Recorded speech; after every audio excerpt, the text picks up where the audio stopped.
and specifically the challenge of kingship, where a king, hello, how are you? Perfect timing. Here, let me give you this, and then I'll give you myself. Okay, so we spoke about the challenges of kingship and how the power, the total power of the king leads to issues of hubris, leads to issues of arrogance, and that's where the kings were led astray, and how the prophets were always trying to guide them and kind of get them to build their boundaries in order to be successful in the goal of connecting the people to God and building a nation that was ethical and connected, trying to bring out Shem Hashem. Okay, now, one of the things that we began to explore was the tension between the political roles and the spiritual roles, which is set up as very distinct units in Dvarim, as like the king will do this, you take care of the political, the Kohanim and the Nevi'im, they took care of the spiritual in different ways. Now the king, even from the Dvarim source, we saw that there was going to be this danger that the king was going to try to there was this danger in terms of that the king, when he has so much power, may want to also take part of that spiritual power. And we noted in Dvarim how when the king has to write for himself a Sefer Torah that he has to follow and read every day, it's actually the Kohanim and the Leviim who create that process, and they write the Torah that the king reads, so that he knows that these are the roles. And then we saw when we got to Uzziyahu how once he became so powerful, he wanted to usurp also the role of the Kohanim and not step back. Okay, so we're gonna take that theme into a little bit of the next place when we look at Chizkiyahu, because Chizkiyahu actually, and very specifically, we're going to talk a lot about how do the king and the Navi operate together. Because in a way, the king and the Navi were partners, right? Well, every king in Tanakh had a Navi, had a prophet who was giving him guidance. Now, some chose to listen and some didn't. But that was the ideal relationship where the king and the Navi were in partnership. Now, how does this partnership work, and what are kind of the complicating factors of this partnership? So that's really where we're going to hone in on over here. The existence of a king is not a preferred Jewish leadership role. When Bnei Yisrael ask for a king, right. Moshe is not so thrilled about it. Right. And Moshe doesn't designate a king, doesn't know this is Yoshua. So the king comes later, but the Navi is there. Right. So that's, the Navi is a role that is a must, right? Like there has to be a Navi all through in order to give over what is God's role, what does God want to communicate with the people, until we lose prophecy, and then we kind of have to figure it out on our own using the Torah. The king, what you're suggesting is that the king is not necessarily an ideal role that has to happen. Is that what you're saying? Yeah. Okay. And when we get Shaul, right, that becomes a problem. Right.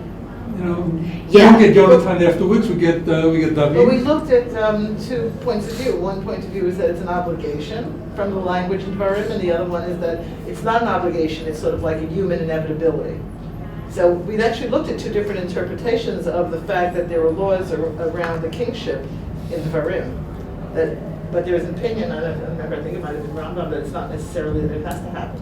Right, Rambam actually says that it is a mitzvah, and you do have to appoint a king. But Abarbanel says it's like almost like it's the Torah allowing us to, go knowing that our base human nature is that we're going to want this king. The Torah kind of allows us to go down that route, but then says, okay, if you go down that route, do it this way. So there is an inherent ambiguity in the way that the Torah sets it up. By the way, it's important to call attention to this. That ambiguity doesn't go away. Because once you continue to read books like Shoftim and Shmuel, that ambiguity continues.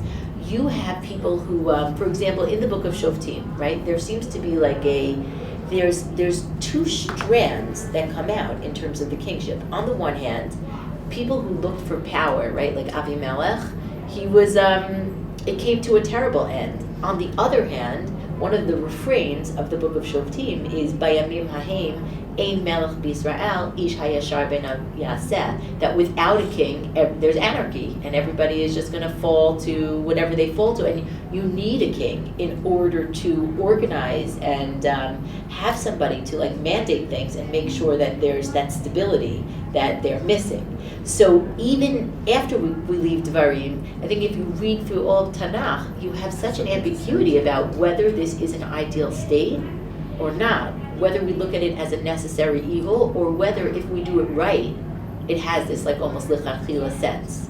So you can read, I think you can like almost choose a path and then read your path through Tanakh, and you can legitimately read both of them.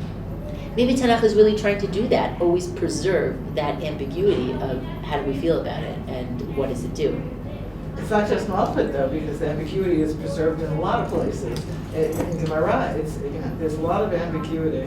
Yes. In everything that we read. Yes, yes. I think what's unique, for sure, ambiguity is a value in Torah study. I also think that what's unique here is that in terms of the leadership roles, the other roles are not ambiguous in this way. Like, for example, the Navi is like a clear, in every sense, seems to be a ideal job. The Kohen, even the Shoftim, right, the justice system, which isn't like a divine inspiration kind of thing, is also considered ideal.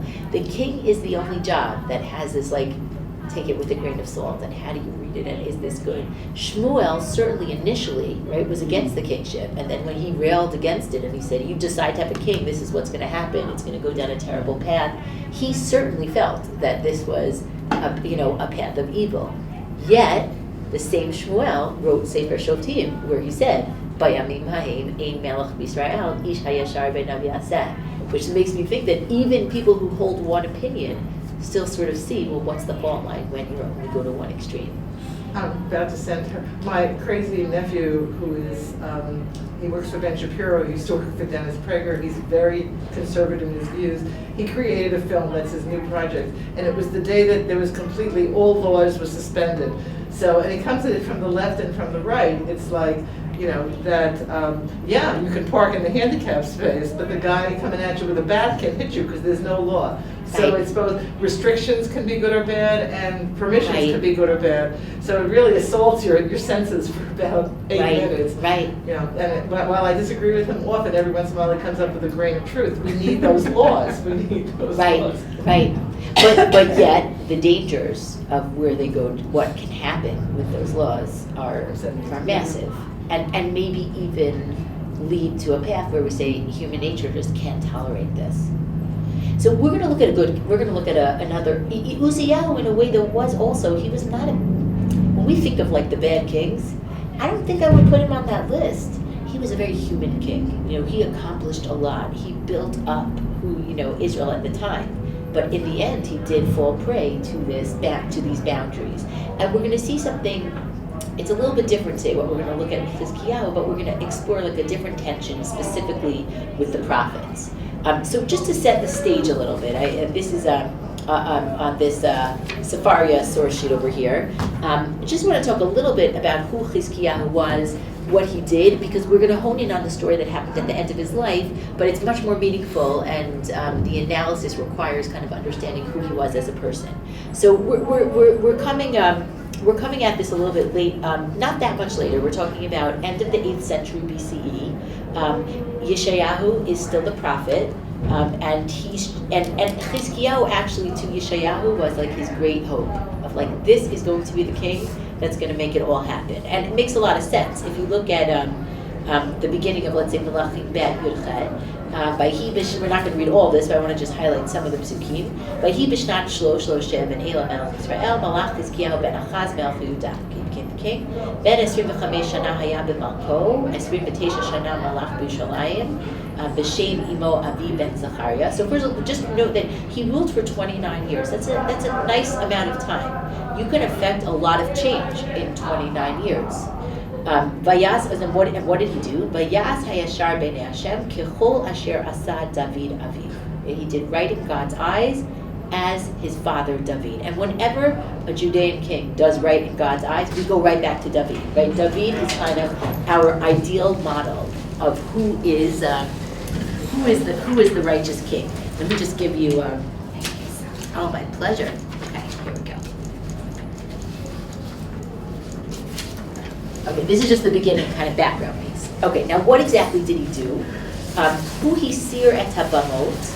He got rid of the bamot. It translates it here as the shrines, but it really was, it could, sometimes bamot were built for idolatry, but sometimes they were also built as legitimate ways to worship God, but people would build kind of some kind of an altar or a shrine in their backyard as opposed to going to the Beit HaMikdash. Now, this is considered kind of like the highest level of service of God, where people would not only be serving God and not synchronizing their worship along with worshiping the pagan worship, but they would also be going to Makom Asher B'char Hashem, traveling to the Beit HaMikdash, and not building something to God, but in their backyard, right? In the ideal state, everybody is going to the Beit HaMikdash. Now, again, reality on the ground, that mostly didn't happen. Even in the times of like the most righteous kings, people were still worshiping in their backyards. Actually, if you went, there was that exhibit, it was at the Met, like a few years ago, they had that exhibit where they, the Israel exhibit, where they had things from ancient Israel from all over, they got from different museums all over the world. I remember seeing there were so many, when archaeologically they had found so many mizbachot, altars, that people had in their backyards. And some of them were pagan worship, but a lot of them were, it's like, I want to daven and I can't get to shul, and especially if the shul is in Jerusalem. So that was the way that people worshiped. So the fact that he was already working on bamot said that like he was really in a good place, because even exemplary kings allowed bamot. We would say, no, okay. What else did he do, just to kind of see what else he did? Shiber et hamatzevot, so he also broke down other pillars that people built up. Karat et ha'asherah, now we're talking about avodah zarah. V'kitat nachash hanachoshet asher asa Moshe, he broke the bronze serpent that Moshe made. Ki ad hayamim hahema hayu bnei Yisrael maktirim lo vayikra lo nechushtan, because until that time, people were bringing incense to this bronze snake, this copper snake, and they would call it Nehushtan, as if it was a god. So remember, that's flashback to Korach, right? After Korach's rebellion, then there's a plague, right? Aaron is chosen to stick flowers, and then there's a plague.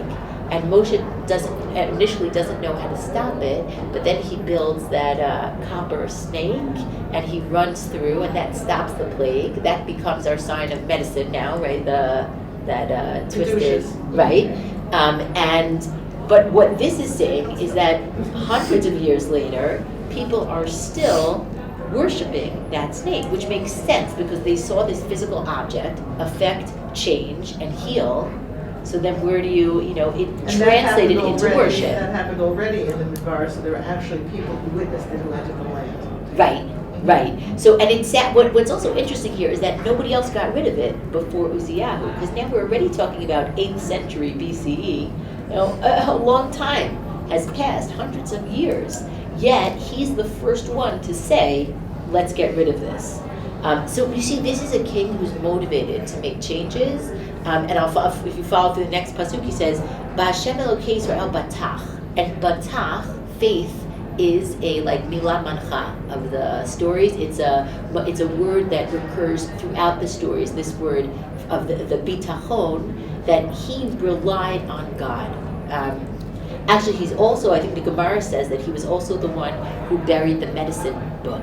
The famous story of the king who said he relied on God so much that he said, if you want to be healed, just follow mitzvot as opposed to relying on doctors. Now, that's not, again, to advocate that that's what we're, we're not looking for that. But, the idea was that he was trying to move people away from investing only in either physical, physical realms or paganism as well. A lot of paganism was elevating the physical in order to gain physical blessings, and I think the idea is that he's trying to get people to connect back to God.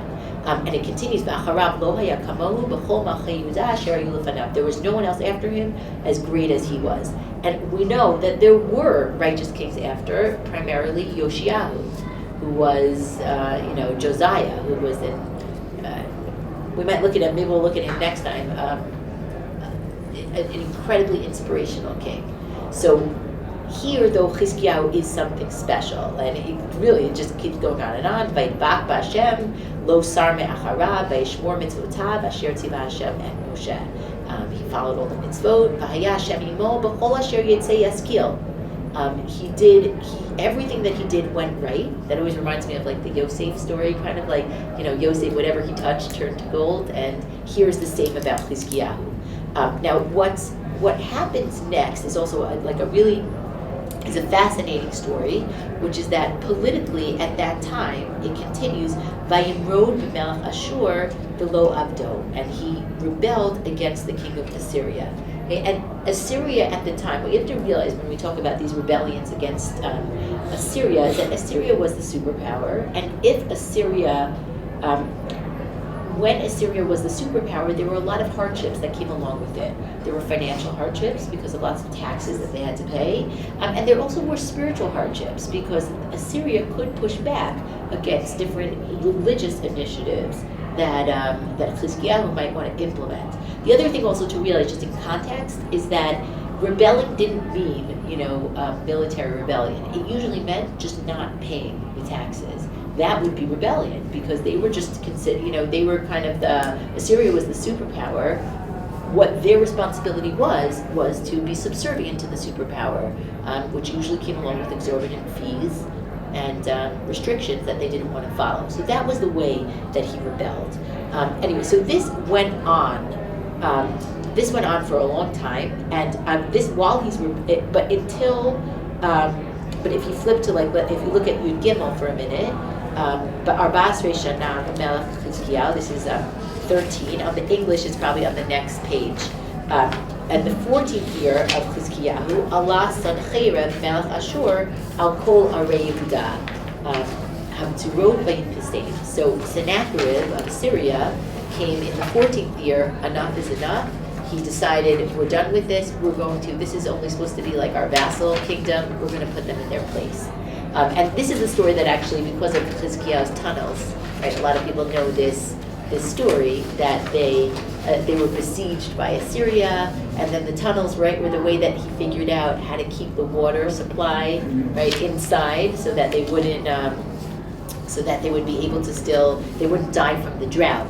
And I just want you to note his reaction in Yudal. Vayishlach Chizkiyahu melech Yudal melech Ashur. So he tries to pull back, and he says to the king of Assyria, "Chatati, shuv me'alai, I did wrong. I'm going to give you your taxes."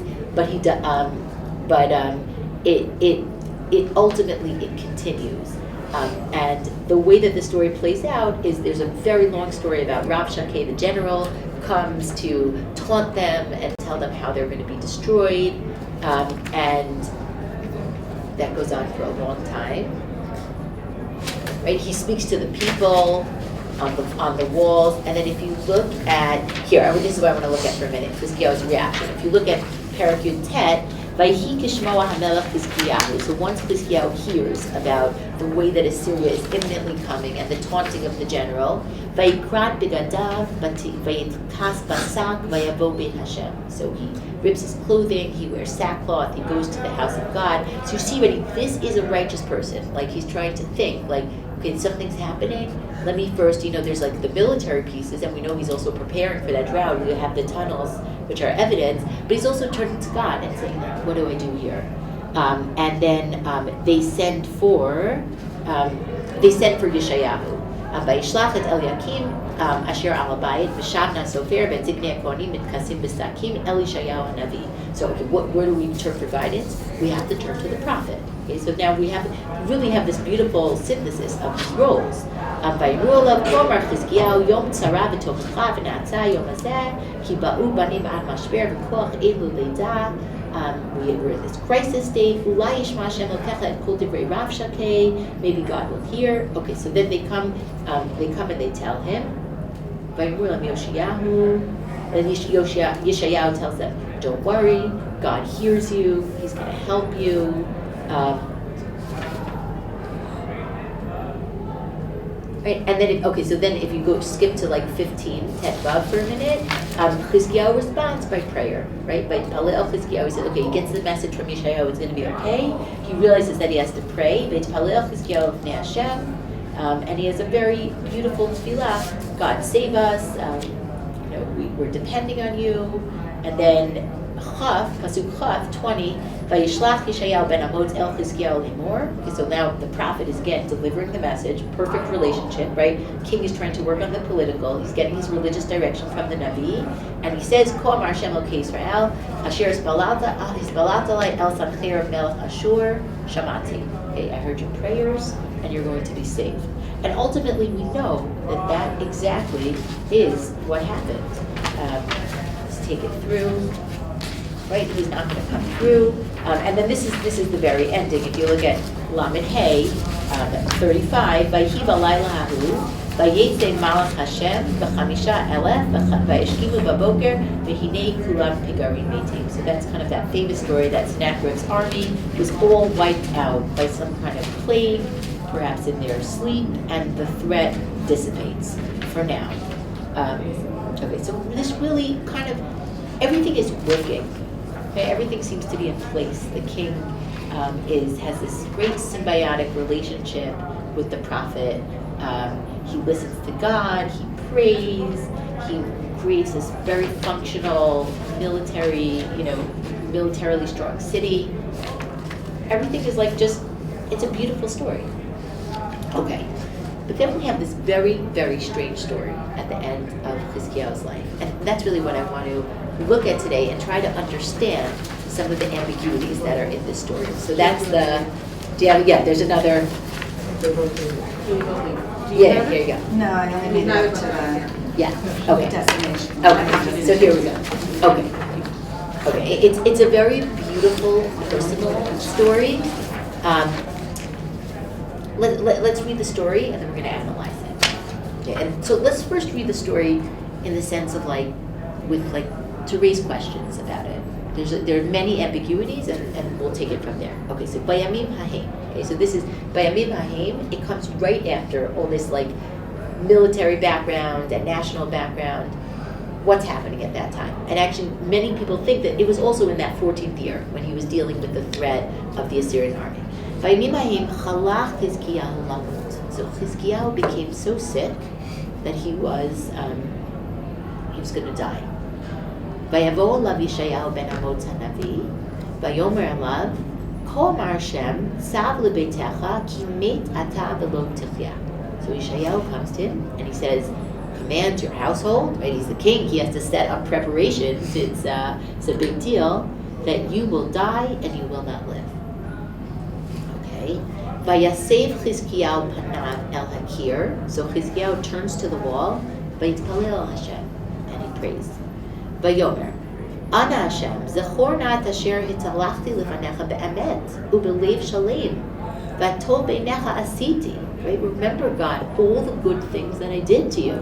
Could you have had a more faithful servant than me? Vayev Chizkiyahu b'chi gadol, and he cried a great cry. Vayidavar Hashem el Yeshayahu lemor. So then God appears to Yeshayahu, and he says to him, Haloch va'amarta el Chizkiyahu, go tell Chizkiyahu, Ko amar Hashem Elokei David Avicha, Shamati et tfilatecha. I heard your prayer. Right? But do you see the parallels to the story before as we're reading it? Right? I heard your prayer. Ra'iti et dimatecha. I saw your tears. Hineni yosif al yamecha chamesh esrei shana. I'm going to add to your life 15 years. Okay. Right. So really, how old was he at this point when this is happening? That he's sick. He was 24 when he started. Right. It's a 14th year. 38. Yeah. So he's young. He was young. Definitely even for that time. For sure. He was very young. He was very young. Right? So this story is happening. You have to put. Sometimes we think of it when you read the story, you could think of a very old man. No, this was a young person who was sick. Okay, so you're going to get 15 more years of your life. Umikaf melech Ashur atzilcha, and I'm also going to save you from the king of Assyria. ve'et ha'ir hazot, and this city of Jerusalem, ve'ganoti et ha'ir hazot, and I'm going to protect this city. So that's also why people think that this story is happening simultaneously. So the king is in a national crisis, right, with the Assyrian army kind of surrounding him, and also within it, he's also experiencing kind of this personal crisis that he himself is about to die. Now, in both cases, and it's very parallel, there's a crisis, then there's a prayer, the prayer is heard, and the crisis is averted. Okay. Yet, it's a very bizarre story. Yeah, so let's comment about the So I story. was just thinking, I said about being Rishonim, that it's the people sinned, they were punished, they called out to God, and he saved them. Right. In this case, the man did not sin, apparently, Right. but he was punished. But he did call out to Hashem, he was saved. So it's almost parallel, but the difference is interesting. Exactly, and that difference is huge, especially in the context of Tanakh in general. When an unusual crisis happens, it's almost always connected to a sin. And when it's not, we always ask. Like, for example, in the book of Ruth, right, in the beginning when Ruth's whole family dies, right, Naomi's family dies, the first question the Midrash asks is like, well, what did they do? Right? If young people die, there must have been a sin that caused it. Now, that's a different question than the way we relate to life now. Okay, lahefech, right? Like we don't attach that, there's a connection between something like a young person dying and a sin. But in Tanakh, that equation is almost always maintained. So the fact that that's absent here is one of the strongest points. Like, you read the story, and that's actually what Chizkiyahu is pushing back against. He doesn't say, save me because God, you are like the great healer. He says, save me because I don't deserve this. And I shouldn't die if I haven't done something in order to deserve it. But anything else strange about the story or something you notice about the story itself? Might be the direct prediction. God knows when he's going to die. Right. That's something. Like the 15-year, 15-year. Yeah. And he also knows that he really kind of knows that he can go up against Ashur because it's going to be okay. Right. Yeah, there's very specific predictions here about life and death, which why do we need to know 15 years? Like, what's the significance of the next 15 years? Yeah. Well, it's twice as long as it doubles the length of the time in 14, and then Right, a little more. right. I guess then you could see the significance in that his kingship then will continue for that full 29, almost 30 years. Yeah. Another thing that I just want to call your attention to for a minute is that if you read between the lines here, like there's a lot of tension here between Yeshayahu and Chizkiyahu. Okay, let's read it again. Like, if you read just like the Roshei Prakim, like the background there, the way it Why? Wow. Last week, so did I. So if that makes you feel any better. No. Well, This he's very is, early for 12. So yes, there you go. Okay, here, let me give you okay, so the other, let's read the story with that in mind again. If we imagine, okay, and think back to also other relationships of prophets and kings in Tanakh, usually they were very close, right? Like when Shmuel hears that Shaul is losing the kingship, despite the fact that Shaul did a number of things to lose the kingship, he's devastated, right? Natan and David, right? Their relationship, there was so much of a closeness. Like, I imagine them, like, it's almost like when it works, it's so beautiful. Like, they seem to have there's such a strong connection. And yet here, what's happening? He didn't summon him. The Right. king did not summon Yeshayahu, and Yeshayahu shows up with get your affairs in order. Right. Like, there's no Vayomer Alav Ko Amar Hashem Sav LeBeitcha Ki Meit Ata V'Lo Techia. I mean, that's not like good pastoral care, definitely. Better bedside manner. Right. And the other thing also, I think is fascinating that, okay, so then Chizkiyahu davens, Yeshayahu does not daven, by the way. There's no reason why the prophet couldn't have davened as well. And then, Vayidabar Hashem l'Yeshayahu lemor, Halok va'amarta el Chizkiyahu, go back and tell Chizkiyahu that he's going to live. Well, that means that he left. So here's this guy, he just told him that he's going to die. He's crying, he's praying, and the prophet is leaving. Why didn't he stay with him? Like, what's He had to be told also to go back. Right. In other words, HaKadosh Baruch Hu knew, I can tell you something, and you're not necessarily going to go back. Ah. He commanded him, Right. you have to go back. That's fascinating, right? It's almost like he was trying to remove himself from the situation, and it's Hashem who's trying to give him the push. Well, you have to also think of Yeshayahu saying, I'm telling this man, he's going to die. I'm getting out of the way. Right. But I don't know if he's turning his head and praying to him, but I don't know what else he may decide to put the messenger. Right. So, Yeah, there's also a lesson to Yeshayahu. Like you said that, but actually it turns out your prophecy was accurate at the Right. time. But Right. you still have to question the things you say, even if they're word of God. Right. Which is Absolutely. a weird prophet lesson. Right. That meant maybe Yeshayahu was almost. Are you saying that Yeshayahu was almost too accepting of the prophecy? Like This is my message. Right. And then he like steps out. Update. Right. It's supposed to be truth, right? Right. Right. That maybe the. Why wasn't he troubled? You know, that's an extension of what you're saying. Why wasn't Yeshayahu troubled, knowing that Chizkiyahu was a righteous king? Why wasn't he troubled? Why didn't he at least pray? Because he doesn't have direct communication, he has to wait for communication. Why didn't he Right. pray even before he went? Right. Right. And we know, by the way, that the prophets did pray on behalf of the people. Right. When there were crises, they would pray. That was a big role of the prophet, to the point where Yirmiyahu has to be told a few times. God says to him, "Don't pray," because the decree is already decreed, implying that usually part of what the prophet did was give the message and then pray. And here, the prayer on the part of Yeshayahu was totally absent.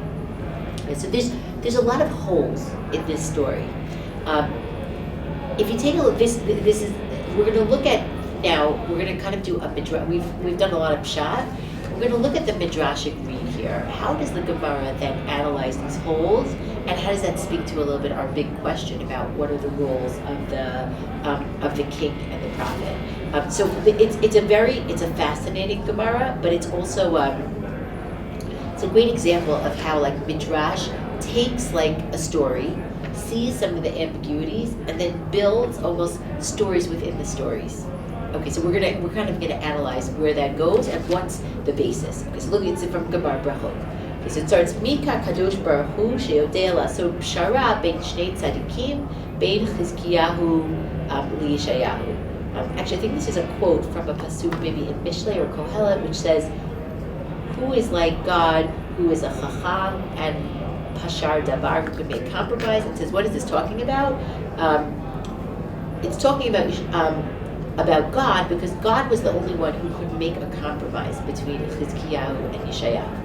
Okay, Chizkiyahu Amar Leiti Yeshayahu Gabai, right? Chizkiyahu said Yeshayahu should come to me. Yeshayahu Amar Leiti Chizkiyahu Gabai, Chizkiyahu should come to me. Ma'asa Kadosh Baruch Hu. So first, we don't know yet why they don't want to come to each other, but somehow it seems like there's a certain impasse that's happening between the king and the prophet. Okay, so Ma'asa HaKadosh Baruch Hu, Hevi Yisurim al Chizkiyahu. He brought affliction on Chizkiyahu. It's kind of like forcing the situation where they're going to have to confront each other.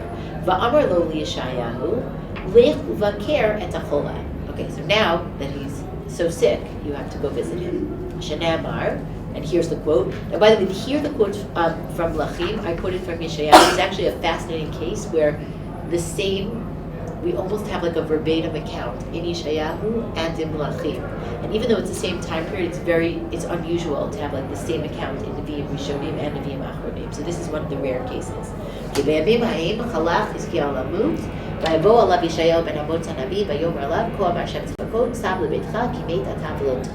so here's our case. Why will you die and not live? Ouch. Yes. And so that's also midrashic in the sense of that anytime there's doubling, there has to be extra significance. So if he said, Beit atah v'lo techyeh, Beit atah would have been enough. Obviously, if you die, you're not going to live. So therefore, midrash Gemara will always darshan, like there's an extra meaning there. Okay, so Amar Lei, my kulehai, right? Like, why is this, why all this? Okay, so here's the story within the story. Amar Lei, Mishum delo asakta b'pirya b'rivya, because you decided not to have children. Chizkiyahu, you made the choice not to have any children. Amorle, why? Mishum, there was a good reason. Mishum dechazai li b'ruach hakodesh denafki mine banin lo ma'ilu. I see that I'm going to have children that are not going to be worthy. And by the way, this is true. We know that ultimately the son of Chizkiyahu was Menashe, who was actually probably the most evil Judean king. Only matched maybe by Achav in the camp of Israel. But he was actually like, and this is another interesting question, which is why so many times, why do we see righteous kings who have these kind of terrible children? And then, But they think the world comes to them. right, there's a lot of interesting possibilities, like why Their father was more attentive to God than to them. right, I don't know, but as you do see this pattern, And that's that God. right? Yeah. Amarle, so he said to him, okay, right? Why are you, these are like God's calculations, right? You shouldn't be thinking about what child you're going to have. You have a mitzvah. The mitzvah is to have children. Don't darshan like what's going to happen in the future and then make a decision on account of that, right?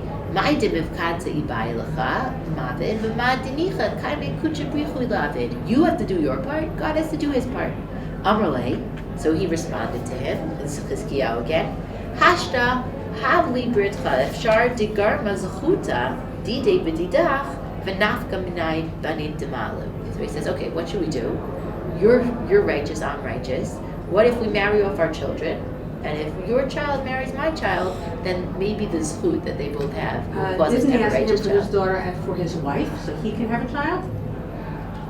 Oh, I'm sorry. I meant to say, Right. but yes, my mistake. Yeah, He wasn't yes, the yeah, yeah, child. yeah. Yes, He he didn't did give it. it. Yeah, yeah. I'm That's sorry. you don't have a child. No, you're right. Give me your daughter. I'll marry your daughter, and then the marriage will cause virtuous children. 100%. Okay. So then Yeshayahu said to him, Amarle, kfar nigzara lachak seira. It's already, the decree is already decreed.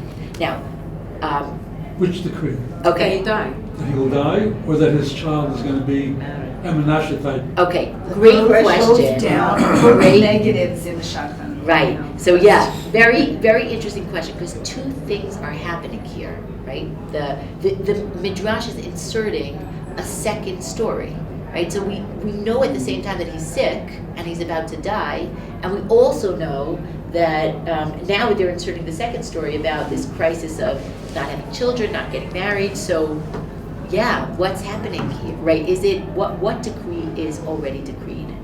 Okay, so then he goes on to say, and what was Yeshayahu's intention here? Like, meaning, even if he's right about the decrees, like there's some decree that's already decreed, and we know that the child will be born. We read it in hindsight and say, yes, we know Menashe is already born, but was Yeshayahu also thinking that, like, Well, you're gonna die? Yeshayahu may have had Right. a nevuah. He was Right. a Navi. He may Right. have known that this was not going to be a good outcome. right, And right. did he want his daughter involved in Right. this? Now, by the way, interestingly, just like the Midrash also maintains that Yeshayahu did marry his daughter off to Chizkiyahu. Right? He didn't say no to that. He says, "Kfar nigzara lechak seira." The decree is already decreed, but if you want to try, I know it's not going to work, but you can try. The Midrash maintains that they did get married, and actually, tragically, it was the Chizkiyahu, this very righteous king, and the daughter of Yeshayahu, the prophet, who gave birth to the king that really is accused in Sefer Melachim of causing the Chorban Bayit. Like after Menashe, they were never able to get out. You know, that's when the decree of the temple being destroyed happened. Okay, so I guess with that reading, we would say Nigzara Lachem Seira, like that you will have this child. But I agree that the sickness is still in the background. Amar le ben Amot. So then Chizkiyahu turned to him and he said, Ben Amot, Kala nevuatecha v'tzei, kach mikablani, mi beit avi v'aba. So he tells him, no, stop giving prophecy and go out. So that's why he wasn't there. Meaning we inserted into the story that he was kicked out by Chizkiyahu. Why? Because I've always received afilu cherev chadam munachat al tzavro shel adam al yumna atzmo min harachamim. Even when the sharp sword is on a person's neck, they should never not beg for mercy from God, no matter what. There's no way, Don't give up. Right, don't give up, even if, right, Yeshayahu is saying, there's a decree. And Chizkiyahu is saying, but I've heard that, the Masorah is that even when there's a decree, you're still supposed to pray, right? There's a little bit of a deviation in the Gemara there, then it continues, Miyad, Ve'asef Chizkiyahu panav el hakir v'yitpalel Hashem, my kir, so what wall did he turn to? Amar Rav Shimon ben Lakish, Mikirot libo. It was not necessarily, right, like the wall of the room, but it was the walls of his heart. Shane Amar, my ochila kiro libi. So it brings a quote from Yirmiyahu where kir, the wall, is used in a metaphoric sense to mean the walls of the heart. Okay.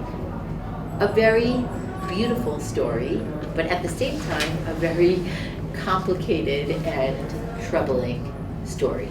So let's just start with reactions to this, to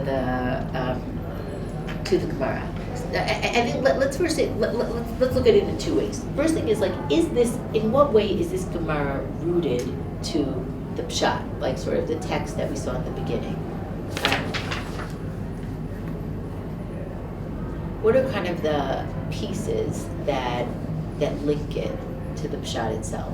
The characters are always there, going in and out of rooms that they're both in. You just don't usually hear their dialogue. Right. You know that they must have spoken. Right. They've had conversations. They end up related. Absolutely. Right. The movements are really just way too abrupt without this piece. Totally. What else?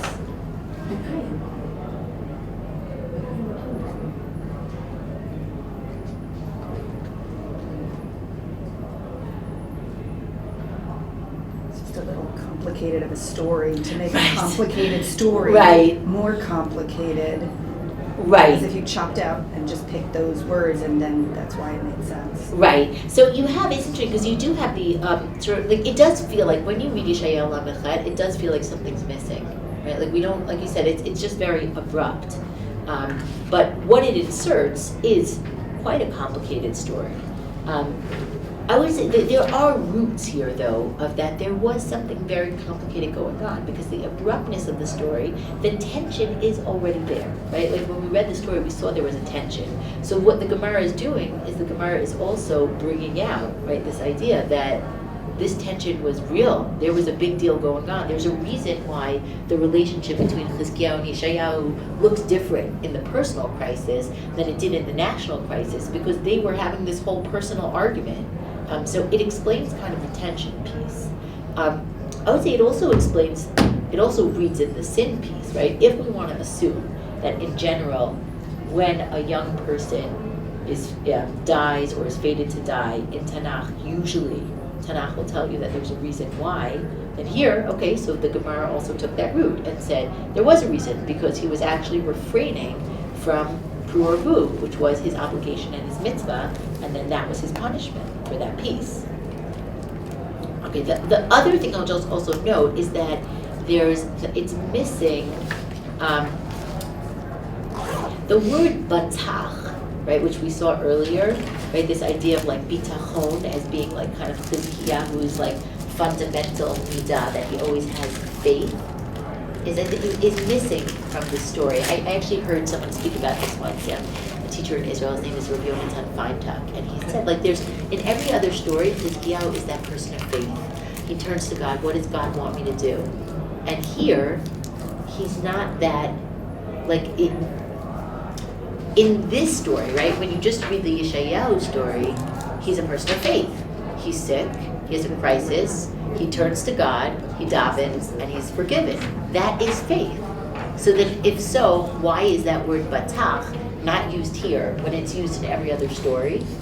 So maybe the Gemara might be playing on that also, that there had to be some lack of faith that was happening here, and that's what was behind everything that was going on. Like the absence of that usual characterization is speaking to something unique about this story. Okay, so there's textual hooks, but it's still very troubling. Go ahead. I have trouble going from B'tach to Pru'urvu. Okay. Yes. So, what does the bitachon have to do with the Pru'urvu? let's think about it. Why is his not getting married, let's say, or not having children, why does that show a lack of bitachon? You roll the dice. He was willing to beg forgiveness to survive a near-death experience. So why couldn't he pray and do his best with the first how many years of that kid's childhood and upbringing and hope that that could be reversed Right. or minimized? Right. The way bitachon exactly is being used here. Still confused. Yeah. Go ahead. That. If you trust that you can save yourself from near death, then, taking a chance that your kid maybe won't be as bad as that, like taking the balance of you're really supposed to have kids, oh, but what if that kid, you take the chance that you could do better. I think having children is an act of bitachon, actually. Right. Yes. Actually. That's right, and that's exactly what this is. And Right, even without a decree of your child's going to be an evil king, right? Like having children, we don't know what's going to happen. And we're here as parents, and as much as we've heard, pru or lu is a big mitzvah, it's not right for everybody. And if you know it that well, that you have to then go through life with that kind of guilt, if you're really not going to be a good parent. Right. But that bitachon, that to try, and if God sends you, He sends you, and if He doesn't, is also a form of bitachon. I'll do my part, Right.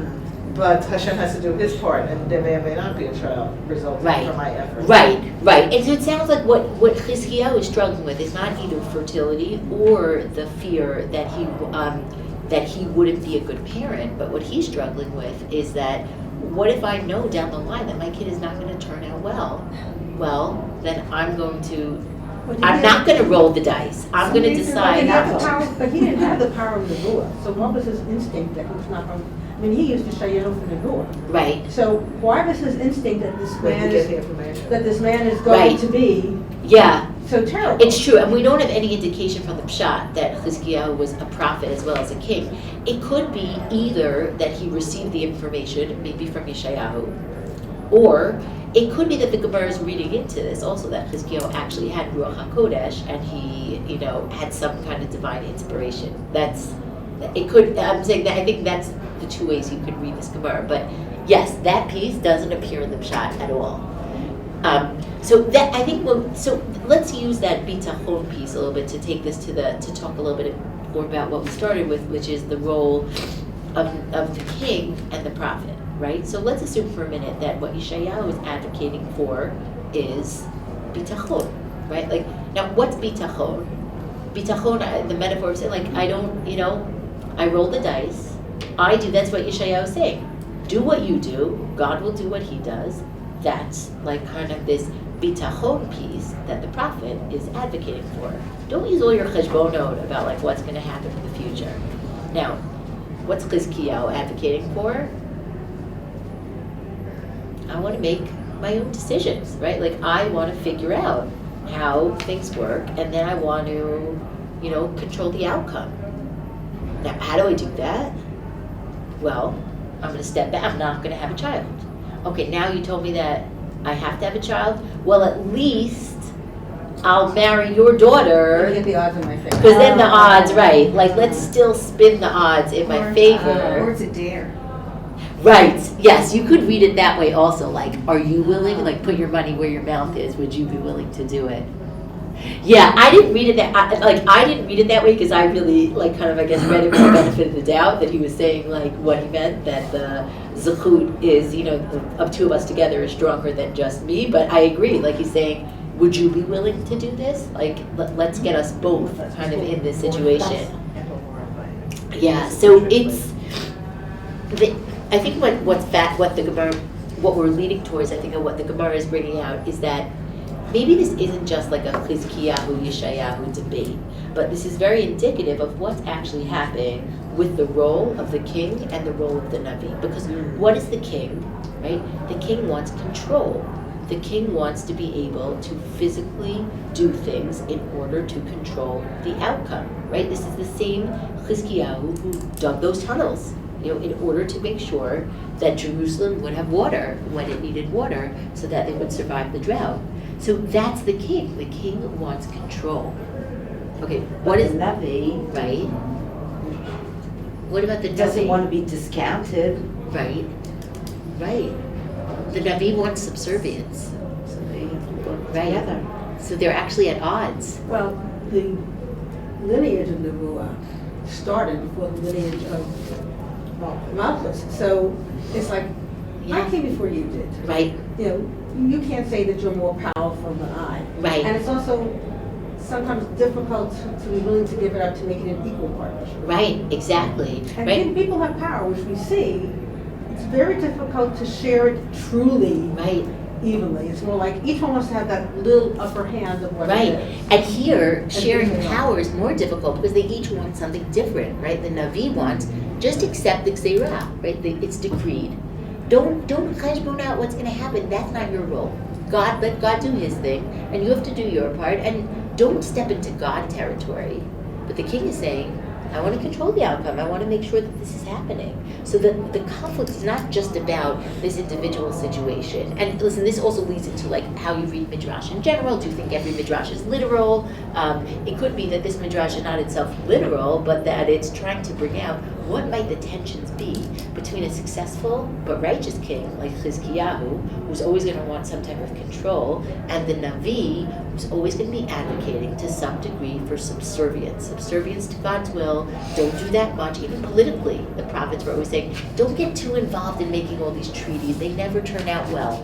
Let God do His part. So they come to almost they're at odds with each other. Where do you go with this? Now, what about the tefillah? How does the tefillah fit into this whole picture?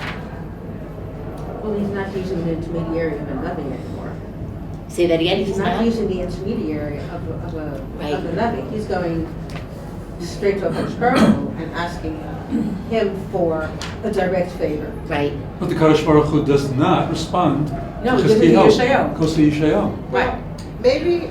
And also, he doesn't respond to the tefillah. He doesn't actually. He gets a yes and a no in the tefillah. He gets 15 years of life, but he still gives birth to Menashe, who destroys the kingship. So his tefillah is, on the one hand, he's granted, his illness is healed, but he also gets a no to that tefillah. Go ahead. Looking at the topic of this 4-week session, is Chizkiyahu actually making a step in the direction of, hey, there's not always going to be a Navi?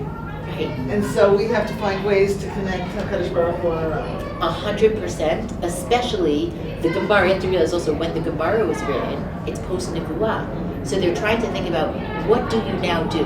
Like, what's the value, the enduring value?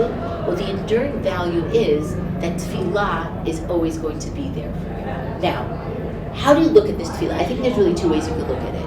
Is the Gemara trying to say that tefillah is always a legitimate approach, right? The first two approaches that Chizkiyahu tried were not legitimate. Trying to say, like, I'm not going to keep this mitzvah because I know what's going to happen, that's rejected. And even though he's allowed to marry Yeshayahu's daughter, it doesn't come to any good in the end. So it's allowed, but it's gzeratcha nigzar, right?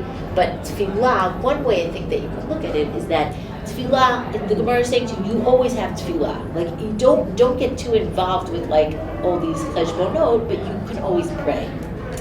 But I think the other thing maybe that is trying to bring out is that maybe tefillah is the nexus kind of between the king and the Navi, right? Because tefillah encompasses a certain acceptance of that we might get a no, it might not be effective, it's all in God's hands, but yet it still also has like the initiative of the king, right? Like, because Yeshayahu was like, it's over, like there's nothing to do. But the tefillah also could be like that piece, like how do you kind of preserve these two competing values in your relationship with God and your relationship with the world? And that's why it could be like maybe the later stage of this Gemara, that tefillah is the place where the kings and the prophets could still come together. Isaiah is a halachist.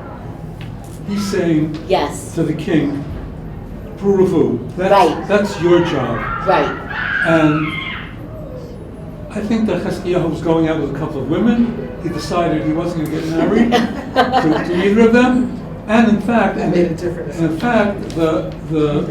Gemara, the Midrash, has an interesting word, hashta.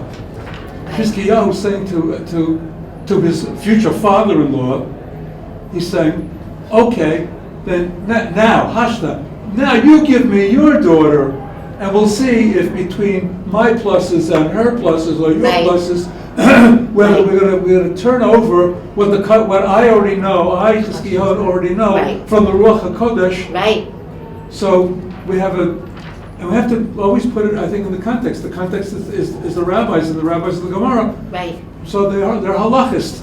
Right. But the midrash is not always being halachic. right. The midrash is always looking at humanity, and so I think that Hashta was kind of Yeah, it's a very okay, I'm powerful- sticking it to you, okay, you Yeah. put your daughter up. Right, right. See if that's a. I'll tell you, my father always said one thing, it's like people would put a pet ticket to the hotel and they'd say, nothing ever happened. And my father would say, no is an answer. Right, So, Akash Baruch hasn't, it's not that it didn't happen right. or that it didn't change. Akash Baruch just gave a simple answer, Right. yes and no. And that You can pray for You can your pray, sick and- close one and you are to getting an survive, answer, and you you're get an getting- answer. It's not always it's the not answer what you wanted, Right. but it's an answer. Also, the way that the prayer, in both ways of describing this prayer, it's very much turning inwards with the root of Yipala, which I think is like turning Right. inwards, and that even the prayer itself makes you think about those priorities and process them. Right, and the kier, also now as you said that, I'm thinking about the Internal, walls of like his basic heart. wall. You know, that- you're like this. Right, And it's a very internal process. It's fascinating that the Sefaria, I went off on a tangent, I lost you for a while, because Sefaria translates may I at the end of Right. as my anguish. But I remember learning your Miyah My in high my school. kishkas. My kishkas, Right. that's exactly what Yes. I meant, and we looked it up. Yes. We looked it up and Yeah, it is. It is. His intestines, yeah. Right, so I'll just, like the last source, we're not going to read it inside, but this is a good Yeah. closing. It leads to exactly what you were saying, which is that the Midrash on Dvarim, on Vet Hanan, when Moshe's praying, right, Moshe prays to God and he says, please let me in, and Hashem tells him, no, you won't, but, appoint Yoshua. The Midrash there says, how do we, that you learn from here that you should never, lo nimnam levakesh rachamim mipnei makom, that there's never a time that one can't ask. And it says, where do you learn this from? Ma Chizkiyahu, we learned this from Chizkiyahu. And I think it's just fascinating that in both cases, Chizkiyahu and Moshe, both were not answered. Even though both of them had the best of intentions, both of them wanted continuity of the Jewish people, right? Moshe wanted, let me bring them in. Who better than me who understands the nation and understands what needs to be done to set them up? And Chizkiyahu said, I've had so many accomplishments. Why not give me that righteous child? Both of them are answered no, but both of them are maintained as these models of tefillah. Okay, let's close. Thank you. There. Good. Thank you. Beautiful.